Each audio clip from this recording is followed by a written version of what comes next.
고질라 마이너스 원이 전 세계적으로 공개가 됐습니다. 그리고 오 마이 갓! 이 정도로 성공할 줄 누가 알았겠습니까? 전 세계적으로 7,400만 달러, 하나에 약 959억 7,060만 원을 벌어들이면서 손익분기점을 초과해도 한참 초과한 기록을 보여줍니다. 이를 통해서 마이너스 원은 북미에서 가장 흥행한 일본 영화 중 하나로 손꼽히고 있습니다.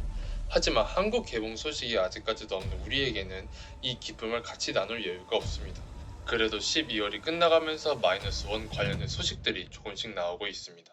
최근에 도쿄 코미콘 인터뷰에서 야마자키 타카시 감독은 마이너스 원의 제작비가 1,500만 달러가 아니라고 합니다. 네, 그러니까 제가 지난 영상에서 했던 말들 전부 잊어주세요.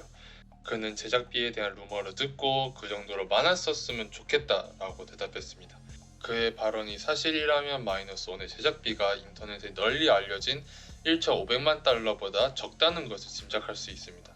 처음에는 영화가 다른 블록버스터 영화들에 비해서 저예산인데도 영화가 멋있다는 것에 칭찬하고 싶었지만 이제는 약간 야마자키 감독이 걱정되기 시작합니다.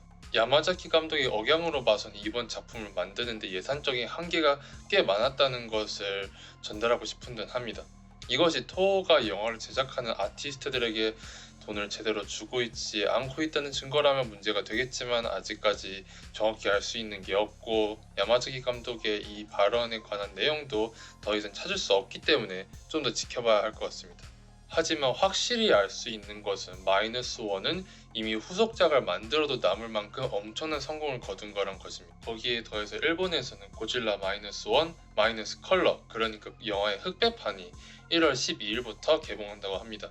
아직까지는 일본에서만 개봉되는 것으로 알려져 있지만 많은 팬들이 흑백판이 국제적으로 개봉하길 원한다는 목소리를 내고 있습니다. 물론 그럴 확률은 낮지만요. 그리고 고질라 마이너스 원은 오스카상의 시각효과상 후보에 입성했습니다. 시각효과상의 다른 후보들은 크리에이터, 가디언즈 오브 갤럭시 3, 인디아나 존스, 운명의 다이얼, 미션 임파서블, 데드 레코닝 파트 1, 나폴레옹, 가여운 것들, 레벨문 파트 1, 소사이티 오브 더 스노우, 그리고 스파이더맨 어크로스 더 유니버스가 있습니다. 꽤나 강한 경쟁자들이 모여 있는데요. 오스카상을 받을 첫 고질라 영화가 될 수 있을지 물론 그럴 것 같진 않지만요. 그리고 야마자키 감독은 인터뷰를 통해서 마이너스 원 고질라의 방사열선의 모티브를 얘기하기도 했습니다. 그는 이번 방사열선이 내폭형 방식을 레퍼런스 한 거라고 합니다. 그러니까 방사성 물질들이 하나의 중심으로 모여진 다음에 한계점에 도달하며 폭발하는 것이죠. 등판이 돌출이 됐다가 발사하는 순간 한꺼번에 가라앉는 것도 밀도가 높은 방사성 물질에다가 힘을 가하면서 연쇄 반응을 일으키는 내폭형 방식을 따라한 것이라고 볼 수 있습니다. 그만큼 고질라 입장에서는 조종하기 힘든 공격이지만 파괴의 범위로 따지면 말 그대로 핵폭발을 대포처럼 발사하는 것이라고 볼 수 있으니 꽤 강력하다고 볼 수 있습니다. 이제 기분이 안 좋은 소식들을 전달해 볼까 합니다. 마이너스 원의 프로덕션에 참여한 아베 슈지가 얼마 전 12월 11일 74세의 나이로 돌아가셨습니다. 그는 마이너스 원 외에도 도라에몽, 스탠드 바이 미를 포함해 올고 에이즈 시리즈로도 야마자키와 만난 적이 있었습니다. 얼마 후 12월 16일에는 사츠마 켄판치가 76세의 나이로 세상을 떠나셨습니다. 그는 헤이세이 고질라의 슈트 액터로 1984년에 고질라로 시작해 1995년에 고질라 vs 디스트로이어까지 고질라로 출연하였습니다. 이제부터 전할 내용은 정확히 뉴스는 아닙니다. 그냥 현재 벌어지고 있는 이 이상한 드라마에 대해 얘기해 볼까 합니다. 그러니까 앞서 말했듯이 많은 사람들이 곧 마이너스 원을 관람했고 그래서 이 리뷰 영상들이 잔뜩 유튜브에 올라오고 트위터에도 관련해서 글이 막 올라오고 그런데 많은 이 유명 영화 유튜버들의 반응이 그냥 영화가 재밌었다, 영화가 잘 만든 것 같다가 다였으면 괜찮았을 겁니다. 그런데 모두가 단체로 합의라도 했듯이 고질라 마이너스 원을 이용해서 할리우드 영화들을 욕하고 있습니다. 아니 저도 믿기지가 않거든요. 근데 솔직히 영상을 볼 필요도 없습니다. 사실 영상을 보고 싶지도 않습니다. 그냥 썸네일만 읽어드릴게요. 고질라 마이너스 원은 할리우드가 멍청하고 끔찍하다는 것을 증명한다. 일본이 할리우드의 핵폭탄을 떨어뜨린다. 고질라 마이너스 원 리뷰, 왜 마이너스 원이 성공하고 할리우드가 실패했냐. 그리고 썸네일에는 할리우드 엿먹으라고 F단어도 쓰고 있고 고질라 마이너스 원은 디즈니를 멍청하게 보이게 한다. 일본이 할리우드를 부순다. 고질라 마이너스 원이 계속해서 이기고 있다. 잠시만. 제목은 상관없고 지금 썸네일이 있는 게 우길기인가? 아니 왜 다들 일본 얘기만 하면 우길기를 썸네일에다가 넣고 그러는 거 아니 애초에 마이너스 원에서 우길기가 등장한 적이 없다고요. 고질라 마이너스 원이 어떻게 할리우드에게 핵폭탄을 던졌는가? 이걸 어떻게 해석할지는 모르겠지만 이 영상은 썸네일의 단어가 더 웃깁니다. 오글거림의 파괴자. 네, 이렇게 다들 영상 제목 정할 때 이 정도로 과격하게 나온다면 나도 그냥 이번 영상 제목을 고질라 마이너스 원은 사람들이 한심하다는 것을 증명한다라고 제목 붙이고 올려서 이 영화 유튜브를 볼 수 있게 할 수 있습니다.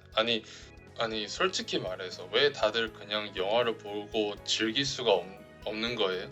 지금 나열한 영화 유튜버들 대부분 다 과거에 고질라 영화나 괴수 영화 같은 걸 리뷰하면 항상 영화의 스토리가 개연성이 없고 캐릭터들도 다 재미고 그냥 멍청한 팝콘 영화예요. 그렇게 얘기하던 사람들이 지금 와서 마이너스 원이 성공하니까 그거를 빌미 삼아서 할리우드 전체를 비난하기 시작합니다. 그렇다고 이 사람들이 이 영화를 칭찬하는 이유가 좋은 괴수 영화라서 그런 것은 아닙니다.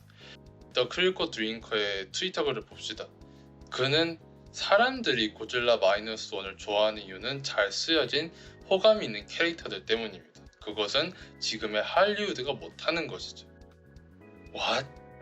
그럼 2023년 지금까지 개봉한 할리우드 프로덕션 작품들 중 잘 써진 호감 있는 캐릭터가 단 한 명도 없었다는 말인가요? 그리고 만약에 마이너스 원이 성공한 이유가 단순히 캐릭터들이 호감이 있어서였다면 저는 이 영화를 비판했을 겁니다. 왜냐하면 고질라 영화는 당연하게도 고질라가 메리트가 있어야 하기 때문입니다. 그리고 제작비가 적다고 해서 그게 제작비가 더 높은 다른 영화들이 성취한 것을 경시하는 태도는 피해야 한다고 생각합니다. 그리고 앞서 야마자키 감독 인터뷰에서 말했듯이 제작비가 적은 것이 그냥 저예산으로 이 정도를 해냈다는 것이 대단하다가 아니라 토어가 직원들에게 돈을 제대로 지급 안 하고 있다는 것을 해석될 수도 있습니다. 그리고 당연히 마이너스 원을 가지고 몬스터버스를 욕하고 있습니다. 누가 예상했겠습니까? 제가 게시물에다가 글을 올린 적이 있지만 어떤 한 영화가 잘 만들었다 해서 그 장르의 모든 영화들이 다 그 한 영화처럼 될 필요가 없습니다. 다 각자의 스타일이 있고 메리트가 있는데 강요적으로 이거 하나가 좋아 나머진 다 썩어 빠졌어 이러면은 다양성이 없어집니다. 제가 지금 고질라가 프랜차이즈로서 최고의 상태라고 생각하는 이유는 다양한 버전의 고질라를 볼 수 있어서입니다. 고질라가 한 시대에 하나의 캐릭터로만 국한될 필요가 없기 때문에 그만큼 가능성이 무궁무진하다고 생각합니다. 그런데 이 대형 영화 유튜버들 입장에서는 그런 걸 그다지 원하는 것 같지는 않습니다. 아무튼 지금까지 고질라 마이너스 원에 대해 짧게 얘기해보았습니다. 내년에 디지털로 릴리스가 되면 아주 디테일한 스포일러 리뷰를 계획해보겠습니다. 그럼 지금까지 시청해주셔서 감사합니다. 해시태그 고질라 마이너스 분내기